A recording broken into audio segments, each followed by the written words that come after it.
नमस्कार, मी मंदार फणसे. बेधडकमध्ये तुमचं स्वागत. बेधडकमध्ये आज आपण चर्चा करणार आहोत अरुण जेटली यांच्या वक्तव्यावरती. अरुण जेटली म्हणाले आहेत की सरकारी कामामध्ये कोर्टाची ढवळाढवळ वाढलेली आहे, कुठेतरी लक्ष्मण रेषा असायला हवी. नेमकं काय घडतंय या संदर्भामध्ये, त्या संदर्भात आपण चर्चा करणार आहोत. काही महत्त्वाचे प्रश्न त्यानिमित्तानं आपण उपस्थित केलेले आहेत. सगळ्यात महत्त्वाचा जो प्रश्न आहे तो सरकारी कामामध्ये कोर्टाची ढवळाढवळ वाढली आहे या जेटलींच्या आरोपामध्ये तथ्य आहे का, हे त्यानिमित्तानं आपण तपासणार आहोत. उत्तराखंडमध्ये लोकनियुक्त सरकार पुन्हा स्थापन करून कोर्टानं लोकशाही वाचवली आहे का, हे सुद्धा त्यानिमित्तानं आपण तपासणार आहोत. आणि सरकार आणि प्रशासनाच्या अकार्यक्षमतेमुळेच कोर्टाला हस्तक्षेप करावा लागतोय का, हे सुद्धा त्यानिमित्तानं आपण तज्ज्ञांकडून समजून घेणार आहोत. अर्थात आपल्या सोबत आहेत न्यायमूर्ती बी.जी. कोळसे पाटील, आपल्यासोबत डॉक्टर विश्वंभर चौधरी आहेत, आपल्यासोबत ॲडव्होकेट उदय वारुंजीकर आहेत कायदेतज्ञ, आणि केशव उपाध्ये भाजपचे प्रवक्ते आपल्यासोबत आहेत. या सगळ्यांचं स्वागत चर्चेमध्ये. आणि अर्थात पहिला प्रश्न कोळसे पाटील सर तुम्हाला विचारायचा आहे, कारण अर्थातच न्यायाधीशाच्या भूमिकेत तुम्ही इतकी वर्ष काढलेली आहेत आणि या सगळ्या पार्श्वभूमीवर जे वक्तव्य अरुण जेटली यांनी केलेलं आहे त्या वक्तव्याकडे तुम्ही कसं बघताय, आणि आत्ताची जी परिस्थिती आहे ज्याच्यामध्ये बऱ्याच निर्णयांमध्ये, म्हणजे अगदी गोवंश हत्याबंदी असेल, NETचा नीटचा जो प्रश्न असेल, IPL असेल, दुष्काळ असेल, डान्स बारसारखा प्रश्न असेल, या सगळ्यामध्ये कुठेतरी न्यायालयाची भूमिका महत्त्वाची ठरलेली आहे. आणि त्या अर्थाने कुठेतरी ज्युडिशियल ॲक्टिव्हिझम हा जो शब्द आहे सातत्यानं वापरला जातो, त्या पार्श्वभूमीवरती आत्ता काय चाललंय आणि ह्या वक्तव्याच्या संदर्भात तुमचं काय मत आहे? असं आहे की प्रत्येक हे 3 अंग जे आहेत, न्यायसंस्था, कार्यकारी आणि राज्यकर्ते, यांना प्रत्येकाला मर्यादा घालून दिलेल्या आहेत. पण एखादा जेव्हा त्याच्या मर्यादेत काम करत नाही आणि ते जर दुसऱ्याला बघवत नसेल, आता ज्युडिशरीवर नाही का आपण टीका करतोच, आणि ज्युडिशरीवर तर आता हल्ली खूप टीका व्हायला लागली. परंतु तुम्ही जे काम राज्यकर्त्यांनी करायला पाहिजे ते जेव्हा तुम्ही करत नाही, तेव्हा मला 2001 पासून अनुभव आहे की आम्ही साधं पिवळं रेशन कार्ड मागितलं तर म्हणायचे आता आमच्याकडे यादी संपलेली आहे. त्यासाठी सुप्रीम कोर्टातून ऑर्डर आणावी लागली की 10 दिवसात तुम्ही डिसाईड केलं पाहिजे. तुम्हाला आठवत असेल की 50 ते 60 लाख टन धान्य सडत होतं. सुप्रीम कोर्टाने सांगितलं लोकांना फुकट वाटा. मनमोहन सिंग आणि शरद पवार म्हणले नाही वाटणार आम्ही. सडून दिलं पण वाटलं नाही. आता सुद्धा अशीच परिस्थिती आहे की जे कोर्टाला दिसतंय की ज्यामध्ये अन्याय होतोय समाजावर, आणि त्यासाठी कोर्ट ऍक्टिव्हिजन जर कोर्टाने केलं तर चुकीचं काय? नक्की तुम्ही आता तुम्ही एक बघा, अगदी 1च मिनिटात सांगतो तुम्हाला की आर्टिकल 37 वारुंजीकर असं सांगतंय की या सगळ्या भाग 4 मधल्या तरतुदी तुमची फंडामेंटल ड्युटी आहे त्याची अंमलबजावणी काय आहे. राईट टू एज्युकेशन आहे, राईट टू लाईव्हलीहूड आहे, म्हणजे जगण्याचा अधिकार आहे, शिक्षणाचा अधिकार आहे. आम्ही सुप्रीम कोर्टाला विनंती करतो की आर्टिकल 37 तुम्ही फंडामेंटल राईट म्हणून घ्या आणि सगळ्यांना डिरेक्शन द्या की आम्हाला. आज देशामध्ये 100 कोटी लोकांचा विचारच होत नाहीये.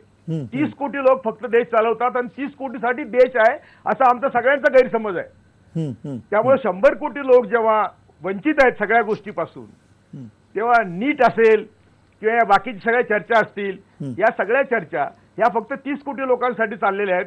तुमचा मीडिया 30 कोटी लोकांसाठी चाललेला आहे. माफ करा, म्हणून आपल्याला थोडं ज्याला आपण म्हणतो की आपले विस्तार केला पाहिजे विचाराचा, तोच कोर्ट करू लागलेला आहे. चांगली गोष्ट आहे. कोर्टाला सुद्धा आता एकच मिनिट कोर्टाला सुद्धा आता व्यसन घालायचं काम सरकार करतंय, आणि ते त्यांच्या मताचे जजेस कसे येतील याच्यापर्यंत त्यांची आता मजल गेलेली आहे. त्यामुळे independent judiciary is a myth अशी परिस्थिती येऊ लागलेली आहे. आणि ज्या गोष्टीवर आमचं लक्ष पाहिजे, अन्न, वस्त्र, निवारा, आरोग्य, शिक्षण, या गोष्टीवर चर्चाच होत नाही. म्हणून आम्हाला आता कोर्टाचा एकमेव म्हणून एकच आम्ही सांगतो, फक्त एक वाक्य, की कोर्ट आम्हाला आज ईश्वराच्या खालोखाल आहे. नक्की. आणि त्यामुळे कोर्टाने जर समाजाकडे बघितलं नाही, दुसरीकडे बघायला नाही चाहत. अगदी नाही. तुम्ही जे बोललात पूर्ण सन्मान राखून तुमचा एकाबाबत अर्थात सहमत नाही आहोत की मीडिया आम्ही 30 कोटींचा आहोत. मीडिया आम्ही प्रयत्न असेल आम्ही कदाचित कमी पडत असू, पण म्हणजे कोळसे पाटील सर तुम्हाला नक्की आम्ही याची ग्वाही देतो की मीडिया म्हणून आम्ही खूप प्रयत्न करतोय, अनेक लोकांपर्यंत, वंचितांपर्यंत जाण्याचा सुद्धा प्रयत्न करतोय. कदाचित कमी पडत असेल पण आमची माघार आहे. अच्छा, तर नाही, मूळ मुद्दा तुम्ही जे म्हणताय त्याच्यामध्ये निश्चित तथ्य आहे. आणि या तथ्यामध्ये सगळ्यात जो भाग येतोय, विश्वंभर पाटील तुम्हाला जो विचारायचं आहे की सातत्यानं ज्यावेळेला असं म्हटलं जातं एखाद्या अगदी अरुण जेटलींसारख्या एखाद्या कसलेल्या वकिलाकडनं आणि त्यानंतर आपण त्यांना राजकारणी म्हणूया. या अशा जबाबदारीच्या पदांवरनं त्यांनी हे जे म्हटलं गेलेलं आहे त्याच्यामध्ये कशा पद्धतीनं आपण बघितलं पाहिजे असं तुम्हाला वाटतं? कारण राजकारण म्हणून याच्याकडे बघता येणार नाही असं आपल्याला कदाचित वाटू शकतं. आपण ह्याचे दोन भाग केले पाहिजेत. जो शब्द आपण वापरला ज्युडिशियल ॲक्टिव्हिझम, हा मला असं वाटतं की ॲक्टिव्हिस्टचा पार्ट आहे की आज तशा प्रकारचे ॲक्टिव्हिस्ट खूप आहेत जे कोर्टातून प्रश्नतडीला लावू पाहतात आणि त्यामुळे त्यांचा ज्युडिशियल ॲक्टिव्हिझम हा भाग वेगळा आहे. न्यायालयाच्या सक्रियतेचा प्रश्न असेल तर मी फक्त एवढाच विचार करतो आणि तेवढाच मी खरं मानतो की खरं म्हणजे स्यूमोटो कॉग्निझन्स, आपण होऊन घेतलेली दखल, यालाच फक्त आपल्याला सक्रियता म्हणता येईल ना. जे लोक मी PIL करून जातो तेव्हा न्यायालयाने मला प्रतिसाद देत असतात, ते स्वतः सक्रिय नसतं, ते प्रतिसाद देत असतात, त्या कायद्याचं ते इंटरप्रिटेशन करत असतात. त्यामुळे स्यूमोटो कॉग्निझन्स असं किती टक्के होतं? मला वाटतं त्या 10% पेक्षाही कमी केसेस असतील. कदाचित कोळसे पाटील सर किंवा वारुंजीकर साहेब सांगतील की त्या किती टक्के असतील. जर असं झालं की 40% 50% केसेस या स्यूमोटो कॉग्निझन्स व्हायला लागल्या तर आपल्याला म्हणता येईल की न्यायालय अति सक्रियता दाखवत आहेत. हे नंबर 1. नंबर 2, जेटली जेव्हा तिकडे वकील म्हणून होते, मला लोकपाल चळवळीच्या त्यांच्या चर्चा, त्यांची पत्र लख आठवत आहेत आता इथं, त्यावेळी ते न्यायसंस्था किती पवित्र आहे आणि हे सरकार तिला काय करू पाहतंय वगैरे सांगायचे. आता ते दुसऱ्या बाजूला बसलेले आहेत आणि त्यामुळे हे साहजिक, ते आता न्यायसंस्था ही त्यांना एक अडसर वाटतं. ते साहजिक आहे, कारण का ज्या प्रकारचे फटके पडतात. परंतु मी असं मानतो की लोकशाहीमध्ये जसे सरकारचे अनेक पॅरामीटर्स असतात, म्हणजे सरकारचा संसदेशी काय इंटरॅक्शन हे असतं, सरकारने कायदे काय केले, कल्याणकारी योजना काय राबवल्या, तसंच एक पॅरामीटर असतं की न्यायालय आणि सरकार यांच्यामध्ये न्यायालयाने काय रिस्पॉन्स सरकारला दिला, हे पण हे एक पॅरामीटर आहे असं मला वाटतं. हे कुरघोडी नाही, अतिक्रमण नाही, तर this is one of the parameters in democracy that what is the relation between the government and the judiciary. हा भाग फार महत्वाचा आहे. फक्त एक उदाहरण मी त्याचं सांगतो. ज्युडिशियल न्यायालय सक्रिय नसतील तर काय होतं याचं मी सांगतो. हिंदुस्तान टाइम्समध्ये एक बातमी आली, म्हणजे एक मोठा रिपोर्ट छापून आला होता. त्याचं नाव होतं अँड क्वाइटली फ्लोज मैली यमुना, शांतपणे वाहने आणि यमुना शांत वाहते. त्याच्यामध्ये त्यांनी दिल्लीमध्ये कन्स्ट्रक्शन ऍक्टिव्हिटीमधून डेब्रिस किती येतं, नर्मदेमध्ये राडारोडा किती येतो, त्याचं सगळं गणित दिलं होतं. त्याचा सुप्रीम कोर्टने स्यूमोटो कॉग्निझन्स घेतला. पर्यावरण विभागाला नोटीस काढली. त्यांनी सांगितलं हे आमच्याकडे नाहीच, हे तर स्थानिक विभागांकडे. मग त्यांनी डायरेक्शन दिल्या की 21 दिवसात तुमच्या खाली आणा. 2004 7 जुलैला तसं नोटिफिकेशन आणावं लागलं. त्याच्यानंतर आजपर्यंत आपण पाहतो त्याच्यावरती एक्सपर्ट कमिटीज आहेत ज्या ते कसं वेस्ट केलं, डिस्पोज केलं हे जाब विचारणारी एक यंत्रणा तयार झाली. आता मोदी सरकारने ते रिव्हर्स केलं. परवाच जावडेकर साहेबांनी ड्राफ्ट केला आणि सगळ्या बिल्डर लोकांना मोकळीक आता दिली की 1.5 लाखापर्यंत तुम्हाला पर्यावरणाच्या कमिटीकडेच यायचं काम नाही. मग आता याच्यावरती नक्की आहे की सुप्रीम कोर्ट झापणार आहे धरून, हायकोर्ट झापणार आहे धरून, आणि मग त्याला हे पुन्हा सक्रियता म्हणणार का? तुमच्या निष्क्रियतेचं रूपांतर न्यायालयीन सक्रियत होत असतं. नंबर 1. ग्रीव्हन्सेस किती वाढले, खरं म्हणजे न्यायालयची गरजच पडू नये अशी एक आदर्श व्यवस्था असणं हे प्रत्येक राज्य व्यवस्थेचं खरं म्हणजे एक प्रकारे उद्दिष्ट असलं पाहिजे. पण तसं होताना दिसत नाही. फक्त जे आहे तर तुम्ही आम्हाला अडसर ठरू नका एवढं यांचं म्हणणं आहे. आणि भारतीय जनता पक्षाच्या 2 वर्षाच्या काळात जर आपण पाहिलं तर दर महिन्यात कोणत्या ना कोणत्या भाजपाच्या सरकारला आणि केंद्र सरकारला जी मार पडते त्याच्यावरून मला असं वाटतं की भाजपाने याच्यात सरकार पक्ष म्हणून चिंतन जेटलींनी करावं. ते स्वतः वकील आहेत आणि त्यांनी हे पाहावं की हे फ्रिक्शन कमी कसं होईल. सरकार जर उत्कृष्ट काम करत असेल तर न्याय यंत्रणेची गरजच लोकांना पडणार नाही, इतकं हे साधं आहे. आणि म्हणून सक्रियता तुम्ही म्हणता तेव्हा मला त्यांनी स्यूमोटो कॉग्निझन्स किती टक्के घेतला जातो एवढ्यावरच चर्चा केंद्रित व्हावी. अन्यथा ते फक्त प्रतिसाद, जसं सरकार व्यवस्था प्रतिसाद देते अर्जाला, जसं काय संसद प्रतिसाद देते तसंच प्रतिसाद देणं त्यांचं कामच आहे आणि ते त्यांनी दिलंच पाहिजे. एकच शेवटचा मुद्दा आहे की न्यायालय कायदे करणं हे जरी संसदेचं काम असलं तरी त्या कायद्याचं इंटरप्रिटेशन करणं हे न्यायालयाचं काम आहे. आणि म्हणून तुमच्या कायद्यांमध्ये सुद्धा तुम्ही काय बदलाव कराल ते तुम्ही न्यायव्यवस्थेकडून शिकलं पाहिजे. ते दुर्दैवाने कोणतेही सरकार भारतातलं शिकताना आपल्याला दिसत नाही. ही खरी दुर्दैवाची गोष्ट. एकूण या सगळ्या पार्श्वभूमीवरती पुन्हा उदय वारुंजेकर कुठेतरी असं वाटतंय का, म्हणजे 4 स्तंभ आपण म्हणतो, लोकशाहीचे आधारस्तंभ असतात, principle of checks and balances सांगितलं जातं, एकमेकांवरती दबाव असतो, पण या सगळ्या पार्श्वभूमीवरती खरंच आत्ताची अशी परिस्थिती आहे का की सरकार असेल, प्रशासन असेल, ही सगळी जी एकूण व्यवस्था आहे ती व्यवस्था कुठेतरी कमकुवत आहे आणि त्या कमकुवत व्यवस्थेच्या पार्श्वभूमीवर आता फक्त न्यायव्यवस्थेच्या व्यतिरिक्त कुठे आशा उरलेली नाही, अशी काही परिस्थिती आहे? आपल्या प्रेक्षकांना आपण जे शब्द उच्चारले त्याची बरीचशी आता माहिती झालेली आहे, ज्याला आपण चेक अँड बॅलन्स थिअरी म्हणतो, ज्याला आपण 4 स्तंभ 3 स्तंभ असं म्हणत असतो, लक्ष्मण रेषा ज्याचा उल्लेख आता झाला होता ते पण म्हणत असतो. पण ही परिस्थिती का होते अशा याचा विचार केला आणि थोडंसं इतिहासामध्ये पाठीमागं बघितलं तर 2 प्रकारची दृश्य समोर दिसतात. दृश्य नंबर 1 ज्यावेळेस सरकार हे कमकुवत आहे आणि म्हणून योग्य प्रकारे कायद्याला अभिप्रेत असणारं राज्य हाकलं जात नाही किंवा कारभार होत नाहीये, म्हणून न्यायालयाला सक्रिय बनावं लागलं. आणि याच्या बरोबर विरुद्ध बाजूला असणारा की सरकार अतिशय मजबूत आहे, त्या ठिकाणी सरकारकडं बहुमत आहे आणि त्याच्यामुळं हम करे सो कायदा अशा प्रकारचा जर का निर्णय त्यांचा जर का होत असेल तर देखील न्यायालयाला सक्रिय होण्याशिवाय पर्याय नसतो. न्यायालयाचं काम जसं आता सांगितलं त्याप्रमाणे कायद्याचा अर्थ लावणं हे मूलभूत काम आहेच आहे. पण ज्यावेळेस लक्षात येतं की त्या न्यायालयाच्या समोर आलेल्या जे काही खटले आहेत, कागदपत्र आहेत, याच्यामध्ये जे कागदावरती दिसतंय त्याच्यापेक्षा वेगळं अजून काहीतरी आहे, त्यावेळेस निश्चितच न्यायालयाला आपली चौकट ओलांडून थोडंसं पुढे जाण्याशिवाय पर्याय दिसत नाही. मग आज ज्याला आपण म्हणतो की सक्रियता म्हणजे काय, तर कदाचित तोंडी जे काही शेरे मारले गेले त्याला आपण सक्रियता म्हणू शकतो, कदाचित निकाल पत्रामध्ये जे काही लिहिलेलं आहे त्याला आपण सक्रियता म्हणू शकतो. हे दोन ढोबळमानाने प्रकार असतात. यातील बहुसंख्य प्रकार हे तोंडी न्यायालयामध्ये जे काही घडलेले जे काही सवाल जवाब असतात, घडलेले 7 प्रतिसाद असतात, घडलेले जे काही प्रश्न उत्तर असतात त्याला सक्रियता म्हटलं जातं. वास्तविक पाहता याला सक्रियता म्हणता येणार नाही. न्यायालयाने एखाद्या प्रकरणामध्ये केलेलं तोंडी उल्लेख किंवा त्याच्या बाबतीतली केलेली टीका टिप्पणी किंवा शेरेबाजी याला सक्रियता म्हणता येणार नाही, जोपर्यंत ते निकालपत्रामध्ये किंवा आदेशामध्ये प्रतिबिंबित होत नाही तोपर्यंत याला म्हणता येणार नाही, असं एक मला सुचवा. नक्की केशव, तुम्हाला हा थेट प्रश्न असा आहे की जे आत्ता साधारणतः आपण चर्चा करतो त्या चर्चेमध्ये असा अर्थ काढायला जागा आहे की सरकार कमकुवत आहे किंवा प्रशासन कमकुवत आहे, सरकारची प्रशासनावरती पकड नाही आणि अशामुळे हे सगळे प्रश्न उद्भवत आहेत असं तुम्हाला वाटतंय का? मंदारजी, एक तर सगळ्यात पहिल्यांदा आपण एक अतिशय संवेदनशील आणि अतिशय गंभीर विषयावर चर्चा करतो आहोत. त्यामुळे माझी अपेक्षा अशी आहे, विनंती अशी आहे की इथं सरकार केंद्रात भारतीय जनता पार्टीचं आहे किंवा काँग्रेसचा आहे हा विषय इथं येण्याचं कारण नाही, कारण आपण एका वेगळ्या मुद्द्यावर आपण चर्चा करतोय. मी इथं पहिलं सुरुवातीला 2 रेफरन्स देतो आणि ते खुद्द म्हणजे अरुण जेटलींनी जी भीती व्यक्त केली की अरुण जेटलींनी जे मत व्यक्त केलं त्याच्या अगोदर 2 न्यायमूर्तींचं मत आणि ते सर्वोच्च न्यायालयाच्या न्यायमूर्तींचं मत आहे ते मी आता वाचून दाखवतो आणि म्हणून मी आणि त्याच्यानंतर पुढचे मुद्दे मांडतो. नोव्हेंबर 20, 2010 काटजूंचं स्टेटमेंट आहे जे त्यावेळी की the supreme court has asked जजेस to adhere to self restraint and not embarrass administrative authorities through judicial interference.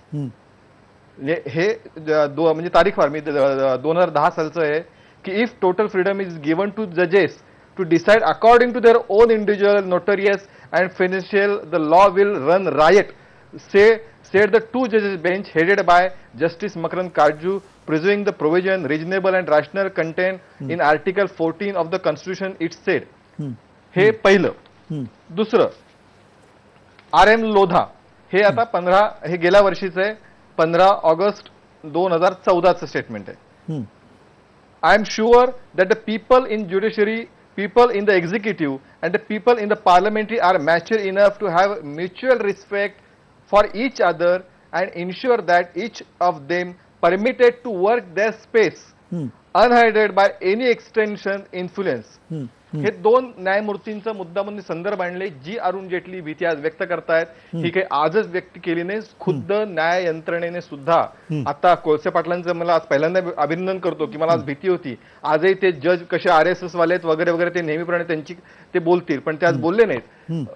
30% ठीक आहे, त्याच्यावर त्यांचं मत आहे, पण मुळामध्ये जे देवाप्रमाणे असं ते म्हणाले, देवा खालोखाल प्रिय आहे, पण त्या देवा खालोखाल प्रिय असणाऱ्या सर्वोच्च न्यायालयाच्या 2 सर्वोच्च न्यायालयाच्या न्यायाधीशांचं 2 मतं मी आता वाचून दाखवली, जी गेल्या 5-7 वर्षातली, फार जुनी नाही. तेव्हा अरुण जेटली काही आज अचानक सरकारमध्ये आले म्हणून वेगळं काही म्हणजे त्या 2 न्यायाधीशांचं जे मत आहे ते पहिलं मत आहे असं तुमचं म्हणणं?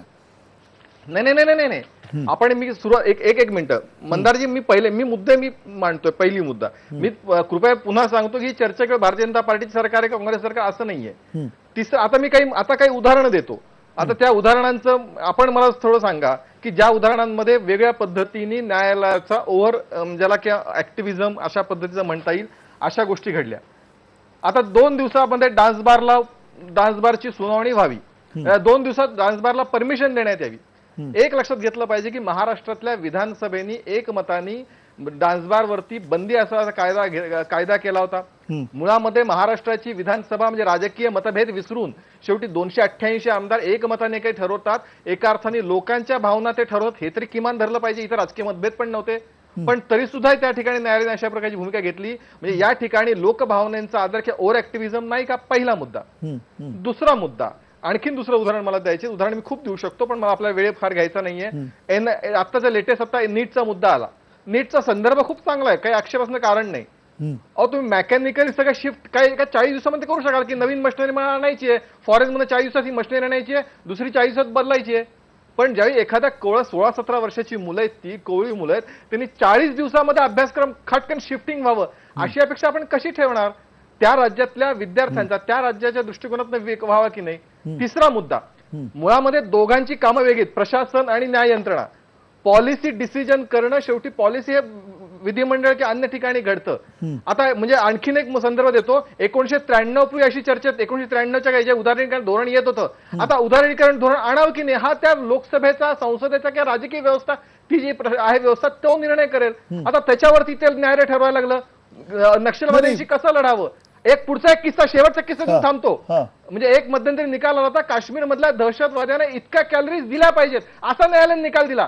आता मला सांगा, सैनिक रोज तिथे लढतायत दहशतवाद्यांशी आणि त्यांना किती कॅलरीज दिल्या गेल्या पाहिजेत हे जर न्यायालय ठरवायला लागलं, या पद्धतीचा म्हणजे लोकांना न्याय मिळाला पाहिजे, लोकांच्या जे प्रश्न असतील त्याच्यावर न्यायालय रिॲक्ट झालं पाहिजे. पण याच्यामध्ये कुठेतरी सारासार विचार करण्याची वेळ आली आहे. इतकंच यामधलं मत या ठिकाणी मांडलं पाहिजे. म्हणजे ओव्हर ऍक्टिव्हिझम म्हणजे आम्ही लगेच जाऊन टीका करतो अशा याचा अर्थ नाही, पण सारासार विचार, संवेदनशीलता एकूण हे सगळं करताना आली पाहिजे, असली पाहिजे, हा या मांडणीचा अर्थ आहे. नाही, मी कोळसे पाटील सर तुमच्याकडे येण्यापूर्वी पुन्हा विश्वंभर चौधरी तुम्हाला हा प्रश्न विचारतोय की मुळात कुठेतरी काचतंय का? म्हणजे ज्याला आपण म्हणतोय की काय आता 2 वर्ष झाली या सरकारमध्ये, या 2 वर्षातच पहिल्यांदा अशा पद्धतीची स्टेटमेंट ज्यावेळेला यायला लागली. याच्या अगोदर अनेक वर्ष काँग्रेसनी वगैरे पण राज्य केलंय, त्यावेळेला सुद्धा ज्युडिशियल ऍक्टिव्हिझम किंवा अशा प्रकारची जी निर्णय आहेत न्यायालयीन प्रक्रियेमधले ते झालेले आहेत, नाही याच्यातला भाग नाही. पण अशा वेळेला इतकं आपण आता या काळामध्ये वोकल होतोय, या संदर्भात इतकं आपण उघड बोलतोय, त्या अर्थी त्याचा त्रास होतोय असा काढायचा. तीन मुद्दे आता म्हणजे त्याच तुमचं उत्तर जे ते त्याच 3 मुद्द्यांच्या उत्तरात असं मला वाटतं. केशवरावांनी असं सांगितलं की मार्कंडेय काटजू आणि यांची सिलेक्टेड विधानं लोधांची, अशी मार्कंडेय काटजूंची सरकार विरोधातली मी तर 100 विधानं दाखवतो, लोधांची पण दाखवतो. मुद्दा असा नसतो की ते निवडक ते काही तेवढंच बोलले म्हणजे ते त्यांनाही सांगतायत न्याय व्यवस्थेला की तुम्ही आपल्या कक्षेत्र आहे, त्यांनी सांगणं वेगळं, अरुण जेटलींनी सांगणं वेगळं, सर्वोच्च न्यायालयाच्या न्यायमूर्तींनी सांगणं वेगळं, अरुण जेटलींनी सांगणं वेगळं. अरुण जेटलींची सत्ता नाही आहे सर्वोच्च न्यायालयावर, नंबर 1. नंबर 2, ते म्हणाले की भावनेच्या याच्या सरकार, तर मला हाच मुद्दा मांडायचा आहे की डान्स बार असो किंवा नीटचा असो, याच्या डान्स बंदी व्हावी का, तर व्हावी अशी माझी पण भूमिका आहे. डान्स बार चालू नाहीत, पण न्यायालय भावनेवर जात नाहीत. ते काम राजकारण्यांचं आहे, कारण तुम्हाला मतं मिळवायची असतात, म्हणून तुम्ही सगळं अधिकृत करू, मग त्याला कोर्ट चाप लावतं. कोर्टाची भूमिका, कोर्ट कधीही हृदयाने विचार करत नाही, कोर्टाने मेंदूनी विचार करायचा असतो आणि हृदयाने विचार राजकारण्यांनी करायचा असतो. ते इतके विशाल हृदयाचे की सगळ्याच गोष्टी, ते मतं मिळतात म्हटल्यावर ते सगळंच करायला तयार आहेत. मतं मिळतात म्हटल्यावर ते उद्या रस्ते चालायला बंद हेही म्हणायला तयार आहेत ना, तर त्याच्यावरचाच तो अंकुश आहे ना. हे आपण लक्षातच घेतलं पाहिजे. न्यायालय कधी भावनेच्या भरात जाणार नाहीत. तिसरा मुद्दा त्यांनी जो दहशतवाद्यांचा मांडला तो मानवाधिकाराचा प्रश्न आहे. सैनिकांना अन्न मिळू नये असं कोणी म्हणलेलं नाही, तिथे व्यवस्थित रसद जाते आणि ती जावी का नाही हे शासनाचं काम आहे. पण सैनिकांबरोबरच मानवाधिकार म्हणून मग ते कोणत्याही धर्माचे कैदी असो, साध्वी प्रज्ञा सिंग असो किंवा तो कोण, म्हणजे त्याच्यावर निदान आपण किमान एवढं तरी आपण निदान बौद्धिक हे पाळूया की निदान त्याच्यात आपण पुन्हा धर्माची हे नको करायला की कोणत्या अतिरेक्याला दिलं आणि कोणत्या धर्माच्या अतिरेक्याला दिलं. तर तो मानवाधिकाराचा मुद्दा आहे. मुळात सरकार म्हणजे हे सगळं सांभाळणं म्हणजे सरकार, आणि ते जर भूमिका होत नसेल तर ही चिडचिड होणार. जेटलींना त्या वक्तव्यातून जेटली फार हुशार आहे, ते वकीलच होता, त्यांनी वक्तव्य करेक्ट केलेलं आहे, त्याच्यात काही चूक नाही. ते काय म्हणाले, ज्युडिशियरीनी स्वतःची लक्ष्मण रेषा आखावी. म्हणजे या वाक्याचा दुसरा अर्थ असा आहे की सरकार रूपी रावणाला जनता रूपी सीतेला किती त्रास देता येईल ते मग आम्ही देऊ, तुम्ही तुमची लक्ष्मण रेषा मारा, मग आम्ही आमची रावण रेषा वाढवत जाऊ, हा त्याचा अर्थ आहे. आणि म्हणून जेटलींनी हे बोलणं ऑब्जेक्शनेबल आहे की जो एक सुप्रीम कोर्ट मध्ये जे वकील आहेत त्यांनी जर न्याय व्यवस्थेवर अशा प्रकारे ते बोलायला लागले तर हा औचित्यभंगाचा मुद्दा आहे आणि चिडचिड त्राग आहे हा की आम्ही काम करू शकत नाही आणि म्हणून तुम्ही आम्ही सांगतो त्याला हो म्हणा, नाहीतर मग तुम्ही बंडखोर आहात, तुम्ही ओव्हर ऍक्टिव्ह आहात, मग तुमचं काहीतरी बिनसलंय, तुम्ही आमच्यावर अतिक्रमण करता. कशासाठी? नैतिक धाक एवढा पाहिजे.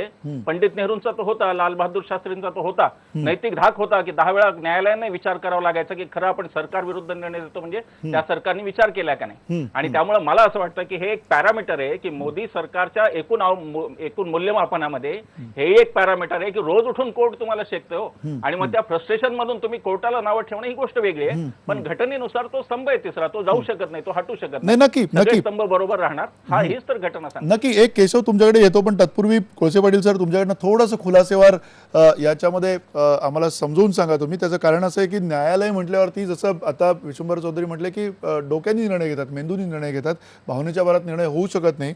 ज्यावेळेला IPLचे सामने होते, IPLच्या सामन्याच्या वेळेला पाण्याचा प्रश्न आला, त्या मैदानांना पाणी देण्याच्या संदर्भामध्ये विचारणा करण्यात आली आणि त्या वेळेला जे काही त्यांनी सांगितलं न्यायालयाने आणि त्याच्या अगेन्स्ट जे पाणी जे वापरलं गेलं असेल किंवा ती पाण्याची पद्धत जी काही वापरली गेली असेल त्याच्या अगेन्स्ट 100 कोटीचा रेव्हेन्यू जो आहे, महसूल जो आहे तो आपण बुडवला, असं सुद्धा एक प्रवाद आहे.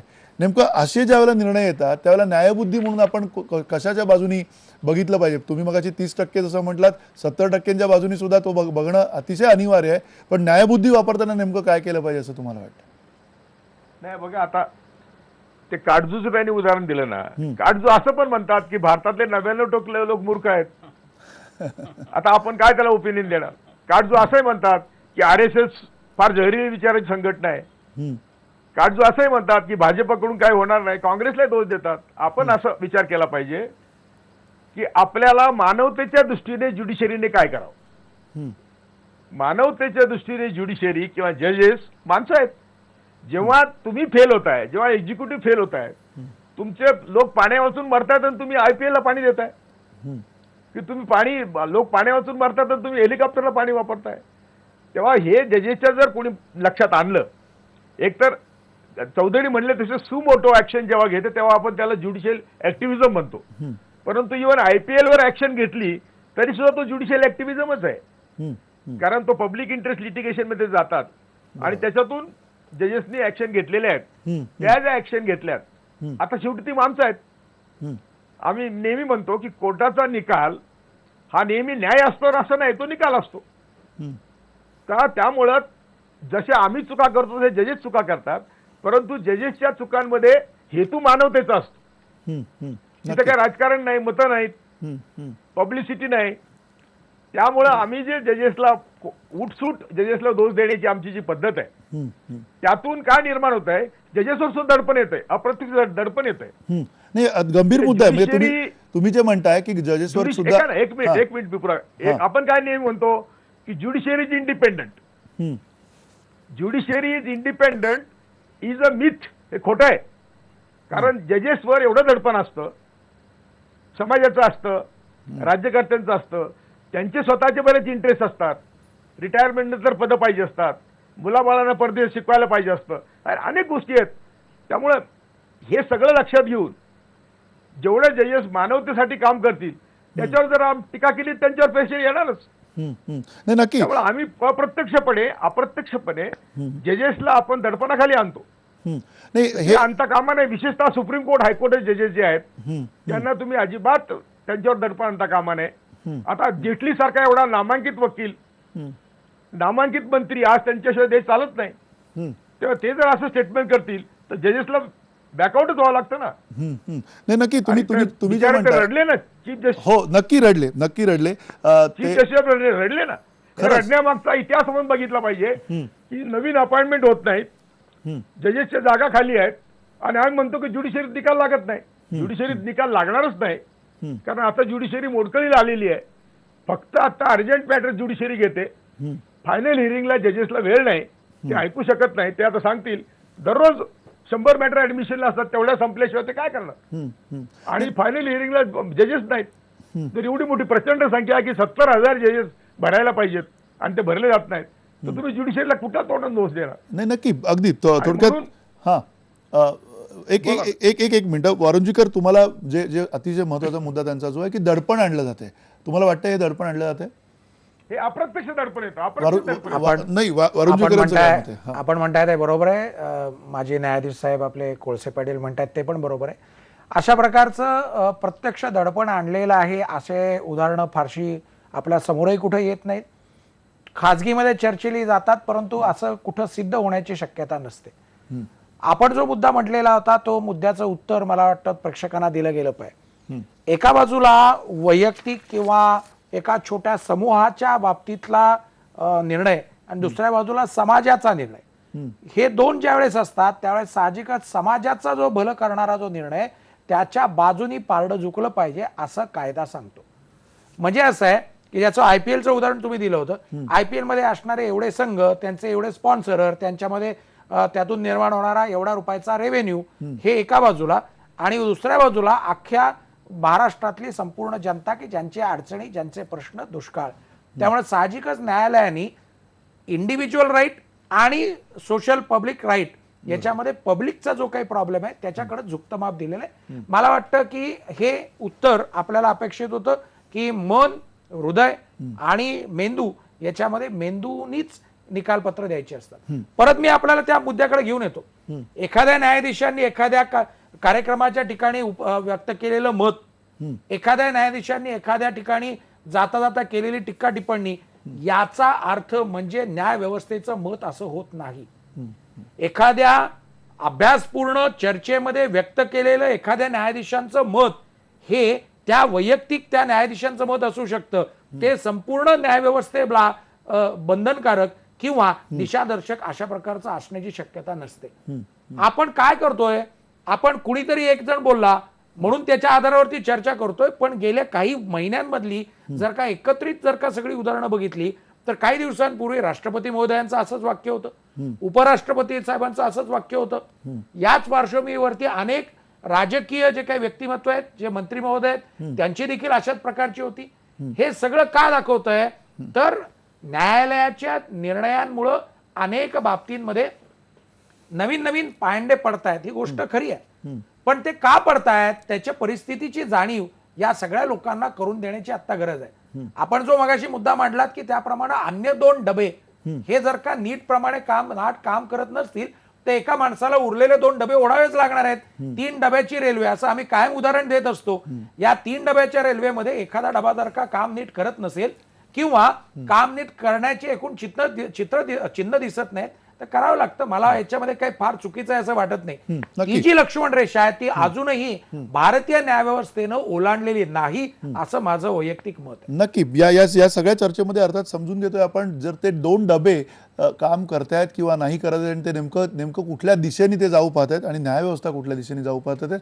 आणि या सगळ्यामध्ये केशव उपाध्यायांना एका छोट्याशा ब्रेकनंतर आपण प्रश्न विचारणार आहोत की त्रागा का होतोय या सरकारचा, किंवा ही जी वक्तव्य येतात त्याच्यामध्ये खरंच त्रागा आहे की आणखीन काही वेगळा हेतू आहे. या सगळ्याच्या चर्चेमध्ये आपण असेच प्रश्न विचारणार आहोत एका छोट्याशा ब्रेकनंतर.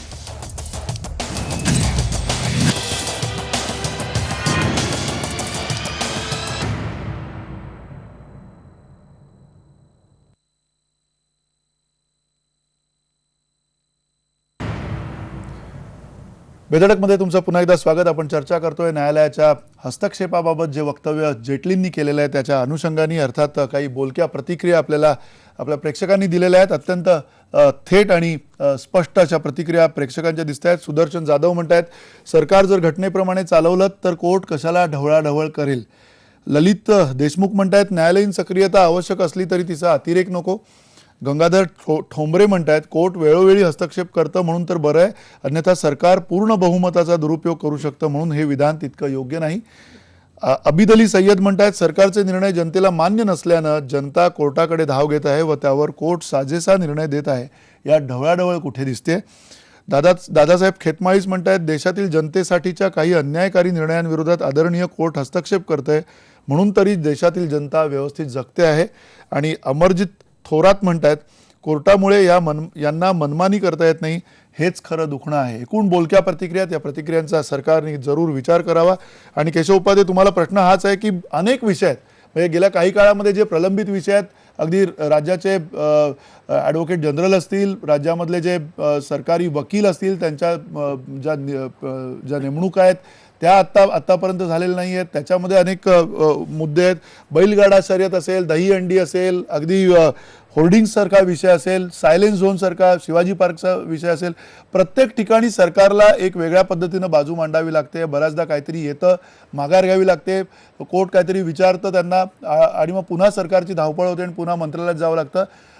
जी पकड असायला पाहिजे प्रशासनाची वरती, राजकीय लोकांची जी पकड असायला पाहिजे किंवा परस्पर संवाद असायला पाहिजे, तो कुठेच दिसत नाहीये. असं तुम्हाला कबूल करावं असं वाटत नाहीये का? नाही, यात कबूल करण्याचा प्रश्न नाही. मी 2-3 मुद्दे पुन्हा एकदा स्पष्ट करतो. मी ॲडव्होकेट उदय वारुंजेकरांचे आभार मानतो. त्यांनी मला फार सोपी भाषा उपलब्ध करून दिली. ते आता असं म्हणाले की सर्वसामान्यांचं, समाजाचं भलं होईल असा निर्णय कोर्ट, न्यायालय देत असतं, असं आता वारुंजेकर म्हणाले.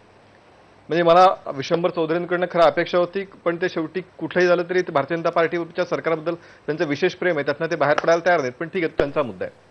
पण वारुंजकरांच्या व्याख्येत मला सांगायचं झालं, बोलायचं झालं की सर्वसामान्य समाजाला भलं होईल असे निर्णय कोर्ट देतं. मी तुम्हाला तेच सांगण्याचा प्रयत्न मगाशी पहिल्या टप्प्यात केला, उदाहरणासह केला.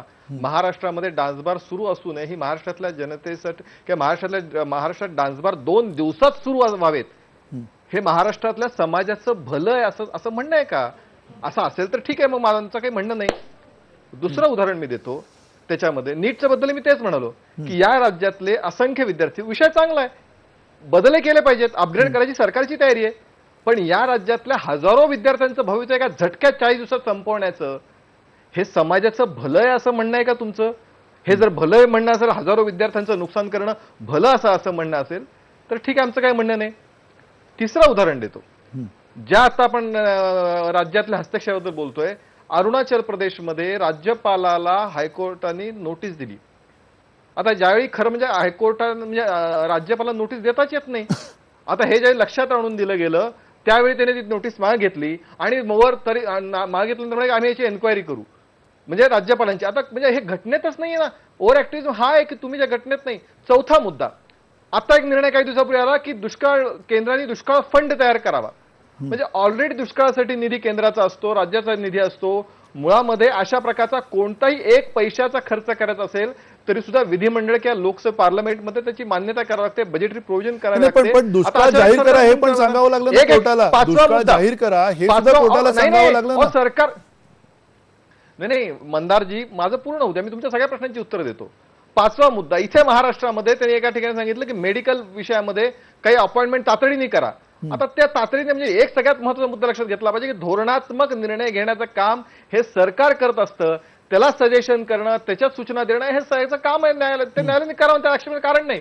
पण खर्च जे असेल किंवा अन्य काही धोरण असतील, मी मगाशी उदाहरण दिले की लिबरेशन असावं की नाही, उद्योग काय मगाशी 93 तो विषय आला होता, उदारीकरण असावं की नाही, हा न्यायालय कसं म्हणजे नंतर दहशतवादाचा मुद्दा, अहो कॅलरीज म्हणजे जेवण त्या मानवता मलाही समजू शकतो ना. पुन्हा त्याच मुद्द्याकडे आपण मुद्दा नाही, पण इतक्या कॅलरीज दहशतवाद्याने मिळायला पाहिजे.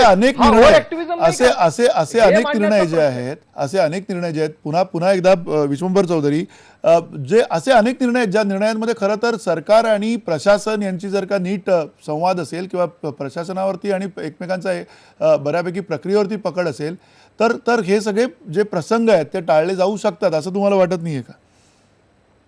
नक्की मला वाटतं. आता इथं जी उदाहरणं त्यांनी दिली तर मला असं वाटतं की बघा, न्यायालय ही घटनेला बांधील आहे, ते सरकारांना बांधील नाही. आणि म्हणून जर समजा न्यायाचा विषय असेल, म्हणजे दुष्काळग्रस्त भागात निधी गेला की नाही, म्हणजे उद्या मुंबईत भरपूर सुविधा केल्या जात आहेत, एकदम 8 लेन रस्ते वगैरे, पण दुष्काळग्रस्त भागाला पाणी नाही, तर त्याची चर्चा न्यायालयात करणार ना. कारण न्याय हे घटनेतलं तत्व आहे, स्वातंत्र्य, समता, न्याय. त्या न्यायाची चर्चा न्यायालयाला करण्याचा पूर्ण अधिकार आहे. त्याच्यामुळे तुम्ही पॉलिसीमध्ये दखल, आता जागतिकीकरण, खाजगीकरण हे जर बेबंदशाहीने होणार असेल, जे काँग्रेसच्या काळात झालं ना, आजही तेच चालू आहे, तर न्यायालय विचारणार ना की हे कसं काय, हे अशा पद्धतीने नाही जाऊ देणार पुढे न्यायालय. हे न्यायालयाची यथोचितच भूमिका आहे. पण महत्वाचा मुद्दा असा आहे याच्यामध्ये की खरं म्हणजे सरकारी पक्षांनी विरोधी पक्षांनी त्याचा विचार कधी केला नाही की ज्या गतीने देश वाढला, ज्या पद्धतीने ज्या पद्धतीने जग बदलतंय त्या पद्धतीने न्याय व्यवस्था बदलली का, त्याचं उत्तर नाही असं आहे. मी उदाहरण देईन की नॅशनल ग्रीन ट्रायब्युनल स्थापन झालं, तिथे जज असतात आणि त्याच्याबरोबर एक टेक्निकल माणूस असतो. कारण एन्व्हायरमेंट मधल्या टेक्निकल एंट्री कसे जजेसना त्याचं तांत्रिक आकलन होईल असं नाही, त्यांना कायद्याचं ज्ञान असणार. आता ती इतका तो उत्तम प्रयोग आहे. आता बघा पर्यावरण मंत्रालय भारत सरकारचं त्याचेच अधिकार कमी करायला बसलाय. तेव्हा तुम्ही अशा प्रकारे जर मुस्कटदाबीच करणार असला तर सुप्रीम कोर्ट ठोकणारच आहे. त्याच्यात काही कोणाला ज्योतिष पाहण्याचीच गरज नाही. इतका तर साधा स्पष्ट सरळ मामला आहे. मुद्दा असा आहे महत्वाचा मंदारजी, तो मुद्दा रिफॉर्म्सचा आहे आणि हे सरकार त्या रिफॉर्म्सवरती एक शब्द बोलतंय का? बघा, जजेसच्या बदल्या हातात ठेवायचं ज्युडिशियल अपॉइंटमेंट बिल या सरकारने पहिल्या अधिवेशनात पास करून घेतलं. त्याचबरोबर 2012 पासून या संसदेत एक बिल पेंडिंग आहे, त्याचं नाव judicial standards and accountability bill. त्याच्यामध्ये जजेसचे अपॉइंटमेंट, त्याच्यानंतर पारदर्शकता, गतिमानता कशी. का जेटली इतकी वर्ष सुप्रीम कोर्टात आहे, त्यांना डिलेड जस्टिस कधी दिसला नाही का? ते नाही, असं नाही म्हणत ते अर्थमंत्री म्हणून देशाचे की काय कोर्ट आहे हो, लवकर निर्णयच होत नाही, हे नाहीत म्हणत ना. ते त्यांच्या मतलबाचं बोलतायत ना. सामान्य माणसाचं ते कुठे बोलतायत की केवढ्या रांगा आहेत हायकोर्टात, आता कोळसे पाटील सरांनी सांगितलं त्याच्याबद्दल ते कुठे बोलतायत? ज्युडिशियल स्टँडर्ड्स अँड अकाउंटेबिलिटी बिलला ह्या सरकारने सुद्धा मारलेलं दिसतंय मला. मनमोहन सिंग सरकारचं 6 महिने राहिलेलं असताना ते आलं आणि त्याच्या पुढे काही झालं नाही. मला सांगा की यांनी ज्युडिशियल रिफॉर्म्स आपल्या देशात शेवटचे कधी झाले? आणि मग जजेसची संख्या नाही, न्यायालयाला बसायला जागा नाही, अशा स्थितीत तुम्ही न्यायालयांना फक्त शेरेबाजी करणार का तुम्ही त्यांच्याशी पूरक गोष्टी करणार? आणि तो स्तंभ सुद्धा बघा, 50व्या कलमाची आठवण करून देतो. 50वं कलम घटनेचं असं सांगतं की चांगली न्यायसंस्था, स्वच्छ निष्पक्ष न्याय यंत्रणा देणं हे एक्झिक्युटिव्हचं म्हणजे राज्य संस्थेचं काम आहे. ते राज्य संस्थेने पूर्ण केलं का हे एकदा राज्य संस्थेने स्वतःला विचारावं ना. मग वाटेल त्या शेरेबाज्या कराव्यात. पण पॉप्युलिस्ट डिसिजन जे आहेत ते न्यायालयात टिकतील आणि मग तुम्ही लोकांचं भलं जे काही म्हणून ते न्यायालय उचलून धरील, तर तसं नाहीये. या देशातलं न्यायालय लोकांना बांधलेलं आहे का? तर ते अप्रत्यक्षरित्या असेल, पण ते प्रत्यक्षरित्या थेट कायद्याला, थेट घटनेला बांधलेलं आहे. आणि तुम्ही जे कायदे करता त्याच्यावर बोट ठेवून त्या कायद्याची अंमलबजावणी होते की नाही पाहणं, एवढेच त्यांची लक्ष्मण रेषा आहे. त्याच्या पुढे ते जाऊ शकत नाही. नक्की. पण वारुंजीकर, पुन्हा या सगळ्या म्हणजे तुम्ही रोजच कोर्टामध्ये जाता, कोर्टातली सगळी परिस्थिती बघताय. या सगळ्या पार्श्वभूमीवर जे विश्वंभर चौधरी यांनी अत्यंत महत्त्वाचा मुद्दा मांडलाय की जे व्हायला पाहिजे, जे रिफॉर्म्स व्हायला पाहिजे, जे सुधार व्हायला पाहिजेत, त्याकडे लक्ष न देता सरकार कुठेतरी वेगळा एक मुद्दा समोर आणू इच्छित आहे, अशी परिस्थिती आहे. या सेगमेंटची सुरुवात आपण ज्या प्रश्नावरून केली होती त्या प्रश्नाचं उत्तर आमचे मित्र उपाध्यायांनी काही दिलं नाही. तो विषयाकडे मी परत एकदा जरा घेऊन येतो आपल्या सगळ्या प्रेक्षकांसाठी. माननीय जे आपले बोलू का? ते म्हणतात, उपाध्याय म्हणतात की ढवळाढवळ होते म्हणून त्यांचं असं म्हणणं आहे. नाही, त्याच्याबद्दल नव्हतं. माननीय ॲडव्होकेट जनरल साहेबांच्या नेमणुका या महाराष्ट्रातल्या गव्हर्नमेंटला करता आल्या नाहीत वेळेमध्ये, म्हणून उच्च न्यायालयामध्ये याचिका दाखल झालेली होती. ही सत्य परिस्थिती आहे. त्या याचिकेमध्ये इश्यू नोटीस झाल्यानंतर मग सरकारनं तातडीनं आपल्या ॲडव्होकेट जनरल साहेबांची नेमणूक केली. हे देखील आपल्या प्रेक्षकांना माहिती आहे. आत्ताची परिस्थिती देखील तशीच परिस्थिती आहे. सर्वसाधारणतः वकिलांचं योगदान न्यायिक प्रक्रियेमधलं कुणीही जरी असला तरी तो नाकारू शकत नाही. वकिलांच्या मार्फत जे काही सरकारचे पॉलिसी डिसिजन असतील किंवा दैनंदिन जे काही निर्णय असतील, हे निर्णय योग्य पद्धतीनं न्यायालयासमोर मांडले जातात. आज राज्य सरकारचे सरकारी वकील साहेब जे आहेत ते आणि ॲडव्होकेट जनरल या दोघांच्या बाबतीमध्ये जर तुलना केली तर ॲडव्होकेट जनरल हे निश्चितच उच्च पातळीवरती किंवा चांगल्या प्रकारे काम करणार आहेत. आज महाराष्ट्र सरकारने अजूनपर्यंत नेमणूक केली नाही. हा मुद्दा निश्चितच विचार करण्याजोगा आहे, ज्याचा कदाचित परिणाम म्हणून अनेक वेळा न्यायालयामध्ये निर्णय उलटे फिरणं किंवा एक पाऊल माघारी जावं लागणं अशी परिस्थिती होण्याची शक्यता आहे. याला एक दुसरा जोड, सुमारे गेले दीड वर्ष माननीय उच्च न्यायालयाच्या आदेशानंतर सुद्धा सरकारी वकिलांच्या उच्च न्यायालयातल्या नेमणुका अजून झालेल्या नाहीत. जुनं पॅनल जे होतं मागच्या सरकारच्या वेळेस तेच पॅनल आजही काम करत आहे. आजपर्यंत ती प्रक्रिया शेवटपर्यंत जर गेलेली नसेल तर निश्चितच त्याचा देखील कदाचित काही परिणाम होतोय का काय याचा विचार करायला पाहिजे. मला वाटतं आपण जे सेगमेंटमध्ये जो ओपन केलेला सुरुवातीचा जो प्रश्न होता त्याच्यामध्ये मला वाटतं हे 2 मुद्दे होते ज्याच्यावरती कदाचित सरकार किंवा सरकार पक्षाचे प्रवक्ते म्हणून कदाचित उपाध्याय साहेब त्याच्यात मदत करू शकतील, काही मुद्दा मांडू शकते. आपण जो मला विचारलेला प्रश्न होता त्या प्रश्नाकडे मी परत येतो. आपण जो विचारलेला प्रश्न होता त्याचं उत्तर असं देणं शक्य असू शकतं की न्यायालयाची चौकट, राज्य सरकारची चौकट, प्रशासनाची चौकट या तिन्ही वेगवेगळ्या असायलाच पाहिजेत. पण आता झालंय कसं की या दोघांच्याही सीमारेषा एवढ्या धुसर झालेल्या आहेत की एकाने दुसरीकडे दुसऱ्या तिसरीकडे जाणं सहज शक्य आहे. आजपर्यंत आपल्याला अशी अनेक उदाहरणं सापडू शकतात की न्यायालयीन निकाल झाल्यानंतर त्याच्या विरोधात जाऊन सरकारने कायदा बनवलेला आहे की जो त्या निकालपत्राच्या विरोधी केलेला कायदा आहे किंवा कोर्टामध्ये एक जो काही कायदा आहे त्या कायद्याला चॅलेंज कोर्टामध्ये झालेलं आहे आणि मग तो कायदा रद्द किंवा योग्य हे ठरवलं गेलेलं आहे. अशी अनेक उदाहरणं देणं शक्य आहे. पण होतंय काय, आजच्या घडीला दोघंही आपापली लक्ष्मण रेषा सोडून पुढे जायचा प्रयत्न करायला लागले की मग प्रश्न निर्माण होतात आणि मग अशा प्रकारच्या प्रश्नातून अजून उपप्रश्न निर्माण होतात. मला वाटतं त्या उपप्रश्नांबद्दल आपण नाही नक्की. पण कोळसे पाटील सर, तुम्ही पुन्हा मुद्दा हाच आहे की ज्या ज्या वेळेला असे प्रश्न उपस्थित होतात आताच्या, नाही एक मिनिट केशव उपाध्ये, कोळसे पाटील सरांकडनं हा मुद्दा समजून घ्यायचा आहे की ही परिस्थिती नेमकी येते कशी. कारण त्यांनी ते न्यायाधीश म्हणून तिथे बसलेले आहेत आणि अशा वेळेला ज्यावेळेला न्यायाधीश विचारतात की सरकारला प्रश्न विचारले जातात, सरकारी वकिलांना प्रश्न विचारले जातात आणि मग पुन्हा एकदा काहीतरी तारीख घेतली जाते. ही तयारी जी असायला पाहिजे ती जी प्रशासनाकडनं येणारी माहिती, राजकीय लोकांकडनं त्या प्रशासनावरती असलेली जी काही एकूण जी पकड आहे, हे सगळं कुठेतरी तुम्हाला गेल्या काही काळात खिळखिळ झालेलं दिसतंय का? नाही, तुम्ही आता बरोबर मुद्द्यावर आलात की न्यायालय निकाल देतात तेव्हा दोन्ही बाजू ऐकतातच ना. सरकारची बाजू ऐकतात, ज्यांनी IPL के PIL केलं त्यांची बाजू ऐकतात. आता परवाचं बघा ना तुम्ही, उत्तराखंडचा निकाल दिल्यावर त्या जजची बदली केली किंवा जेटली विरुद्ध अनेक जजेसनी काही निकाल हे दिले, त्यांच्या बदल्या केल्यात. अगदी गुजरात मधल्या जजेसच्या बदल्या केल्यात. त्यामुळे तुम्ही ज्युडिशियरीला कुठं इंडिपेंडेंट राहू देताय. एक दुसरी गोष्ट, तो भाग आपण बाजूला ठेवला तरी आता समजा नीटचा निकाल आहे, नीट मध्ये दोन्हींच्या बाजू जजेसने ऐकलेल्या आहेत. बरोबर. ज्यांनी IPL PIL केलं त्यांनी त्यांची बाजू ऐकलेली आहे, सरकारची बाजू ऐकलेली आहे. कुठेतरी तुम्ही तुमची बाजू कमकुवतपणे मांडली म्हणून कोर्टाने नीट घ्यायला सांगितली. कोर्टाचं काय, घरचं काय काय ते नीट घेऊन कोर्टाने त्यांच्या मते इंटरेस्ट जस्टिस केलेला आहे. आम्ही म्हटलं ना की प्रत्येक निकालात न्याय होतो असं नाही, पण निकाल तो होतो ना, आणि तो निकाल दोन्ही बाजू ऐकून होतो. त्यामुळे तिथे कुठल्याही प्रकारे आपण कोर्टाला दोष देऊ शकत नाही. आमची दुसरी गोष्ट म्हणतात की नवीन अर्थनीती आणली तेव्हा कोर्टाने इंटरफिअर केलं. कोर्टाने करायलाच पाहिजे होतं, उलट केलं नाही. आम्ही काय कबूल केलं देशाला?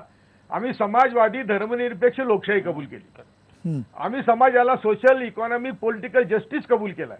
म्हणजे आम्ही तुम्हाला राजकीय न्याय देऊ, तुम्हाला आम्ही सामाजिक न्याय देऊ, तुम्हाला आम्ही आर्थिक न्याय देऊ.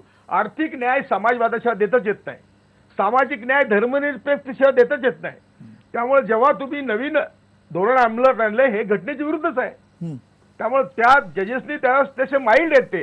मी तर असं म्हणेल की मी जे पहिलं आर्टिकल वाचलं 37 प्रमाणे जजेसनी जर ठरवलं ऍक्शन घ्यायची तर सगळा देश सुधरून जाईल. सगळ्यांना 2 वेळेला जेवण मिळेल, सगळ्यांना शिक्षण मिळेल.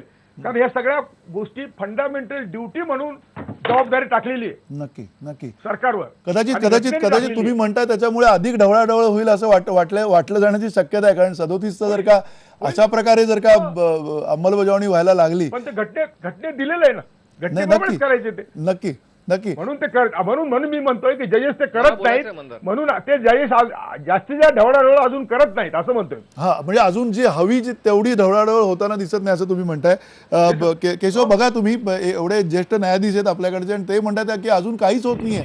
तसं विश्वंभर चौधरी यांनी सुद्धा म्हटलेलं की सो मोठो लेवलला सुद्धा अजून कोणी गेलेलं नाहीये. आणि असं असताना तुम्हाला ही इतकी त्रागा होण्याची काय कारण आहे? मंदारजी, त्रागा होत नाहीये. मी आता काय करतो की मी आता म्हणजे मगाशी उदय वारंजकरांचं वाक्य मी जाणीवपूर्वक वापरलं, कारण शेवटी मी प्रवक्ता आहे, पण आता हे वकील म्हणून आलेत, त्यामुळे त्या तज्ज्ञ म्हणून आले, त्यामुळे त्यांचं वाक्य आता तसं आता आपल्या कोळसे पाटलांचं वाक्य आता मी पुन्हा मुद्दामून त्यांचं वाक्य घेऊन मी पुन्हा स्पष्टीकरण करतो, कारण ते फार सोयीचं आहेत. कारण त्यांचं वाक्य त्यामुळे त्याला एक विशिष्ट ज्येष्ठ काय आता तुम्ही सांगितलं खूप अभ्यास होते ते असं म्हणाले की न्यायालयामध्ये निकाल होतो, न्याय होतो तसा अर्थ नाही. आमचं म्हणणं तेच आहे ना की न्यायालयात निकाल होतो म्हणजे तो न्याय होतोच असं नाही, समोर येतं त्यावर निर्णय देतं. एक्झॅक्टली आम्हाला तेच सांगायचंय. आज शेवटी असं आहे की ज्यावेळी एखादा मोठा प्रोजेक्ट आपण करायला जातो, अनेक गोष्टी विकासाचे करायला जातो, त्यावेळी स्वाभाविकपणे थोडंफार म्हणजे काही जसं एखादा रस्त्याचं काम करायचंय, आता 10 लोक तयार होतात, 11वा अडून बसतो, तो न्यायालयात जातो. त्याच्यामुळे त्या गावातल्या हजारो लोकांचं काम अडून जातं एकाच्यामुळे. ते 10 लोक तयार, बरं 11 लोकांची जमीन लागणार असते, त्यातलं फक्त एक जण तयार नसतो तो द्यायला जमीन, आणि तो न्यायालयात जाऊन त्याला स्टे मिळतो. म्हणजे त्या अख्ख्या गावाचं नुकसान होतं.